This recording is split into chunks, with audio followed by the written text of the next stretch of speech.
Yo, yo, yo, what it do, what it do? You already know it's your boy. I just did the Winter King from MGM Plus, and I'm gonna do. I'm pretty sure Outlander was from a different platform, network, but I don't care. I'm gonna say it's just Netflix because I watch it on Netflix. Netflix is Outlander. I think it's on 8 seasons right now, and the show is also really, really good. Like, I honestly like. Me personally, I just it was like it's kind of boring, honestly, a little bit like womany. Ooh, honestly, because some of the stuff be like very like not like soap opera stuff. That's like sexist, but just like you're very like catered towards like women a little bit. Anyways, I'm calling like it is. If it was like manly stuff. It's not just like monster trucks and all this. I was just like some of the directions are just like kind of specific, like tones. It's just very like because I don't care about some of the stuff they be like. Some of the places they be going with the show. Like I just don't care. And they be like, "Hey, you're supposed to care about this." I'm like, "Hey, I don't care. I acknowledge it is a quality." Whatever arc or thing you're going into, but I don't really care. She won't go down, I do care. Or like when the guy when they be doing all that sex stuff, because there's a lot of sex stuff in this TV show. I like it. I am a human. As anyone would like it. I don't know. That's not what I'm talking about. I'm just talking about just regular stuff in the show. But anyways, overall, Outlander, I would say is because I want to say that the Winter King is a masterpiece for me personally. Bro, this is my YouTube channel. I'm gonna say what it is. The Winter King is a masterpiece. Outlander is a masterpiece. It's not by far. It is not at all a flawless TV show, but I'm pretty sure Outlander's from a book. Again, so when you get source material, and I'm pretty sure the Winter King is from a book too. So it's like I say, let's just say books are just the best. Obviously, you get like my top 5 movies are just written, like screenwritten and written from a person, not like a book. But I'm pretty sure Casablanca was a play that they bought for like 20K, and Fast and Furious is original idea and things like that. But most of my favorite movies are just. But I'm just saying there is a difference. Like it's not if you're talking about like the heavyweight division and then like the featherweight or lightweight division. We're talking about. Because if it's adapted from a book, like a good book or just a decent book, it's normally not a fair fight because the director can do so much more. You can focus on so many details. There's so much more there, just for the film. For the people who make the movie and just watching it, there's so much more there. So, especially when you're talking about masterpiece and you're dissecting it, it's not really a fair fight, honestly. Some movies can punch their weight, like The Godfather, but I'm pretty sure The Godfather was a book, so. Anyways, I'm just kind of like it's not really fair when you have a screenplay which the director has to make stuff up versus that. Like Tenet was all from Christopher Nolan, and that's a masterpiece for me personally. Well, it's not a masterpiece, but it's one of my favorites. I don't think Christopher Nolan has a masterpiece. I think James Cameron is better. He just has a better. He has better movies and a better catalog. Obviously, Christopher Nolan is really great, but he's not better than James Cameron, in my opinion. I think James Cameron, but none of them I don't think are better director. Like we're talking about just directing than Quentin Tarantino. So,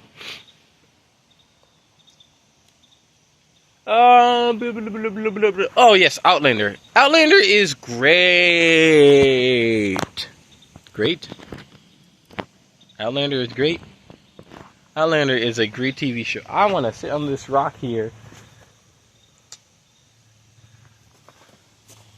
So I'm just going to lean over here and overlook the outdoors, the wilderness. Yeah. Yo, so anyways, Outlander is a great television show for just all of the reasons it's good. It's just interesting. I feel like the characters are interesting. It's hot. It just has so much things to enjoy. enjoy about the television show. And it's not corny, it's not cheesy, and also the thing where I say it's kind of womany, but there's also, I'm talking about just like some of the stuff is just like, yeah. But like, I really like the fact that it's not catering towards a specific, a lot of movies and TV is made by males, written by males, directed by male, and it's very like targeted towards male, whether they want to or not. It is. This is not. This is just. I don't think it's targeted only towards women either. I just think it's just so good. It's like I said, when it's really good, you don't need to go in detail about like good or bad or like all these different details in the story, because like a good story is a good story. You don't really need to go to that much detail. I just like dissecting the different like parts of it. Like both the characters are good. The story in itself is a solid story where you have basically this woman who has her life, and like I think it's like I don't know what time period it is. If you're watching it, or you can look it up. But like these like 1900, it's not 1900s. It's past that. I think it's like 1920. Wait, no. They do have cars. It's like post 1920, 1930, 1940-ish. Somewhere around there. Anyways, somewhere between that time frame, you just see basically she basically has this life. Her life. The character. I don't know her name character, but y'all know if you're watching, or you can easily look it up. But I don't have data. So, anyways. So you just have the main character. She has her life. Right? And then she goes back in time to like this Scottish era, and it's just like it's kind of what I was saying earlier. I don't know. You have to watch a short that I made, but it's basically how like you have this like people have this mundane type of life where it's not that it's bad, but just kind of the same, and then something different happens.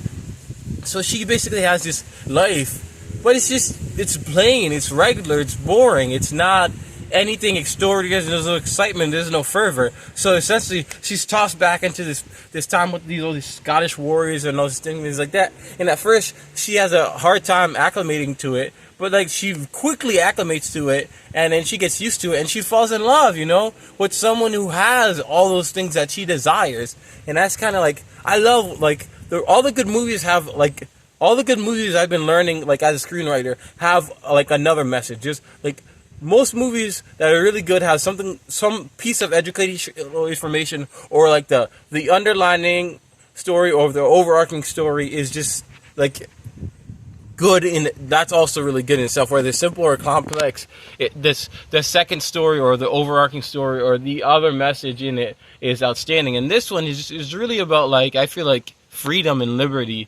And now, like, she's basically freed from this mundane life. She goes back in time, and she has, although it's like a more submissive era and all that stuff, she has more status, more respect, and as a nurse, and her abilities are greater. She can help more people, and she's basically in a position of power where she actually enjoys her life and she can make impact. And she got a hunk,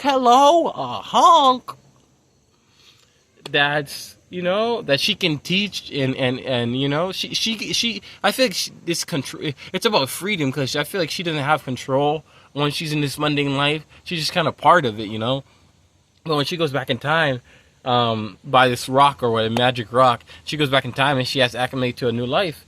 She after time she realizes, yeah, I'm in a position of power, I can do so much more. And she has control now. Before, she didn't really have control of her life. It was what it already was. But this opportunity allowed her to, and just to switch to the guy the big Scottish guy from the past tense.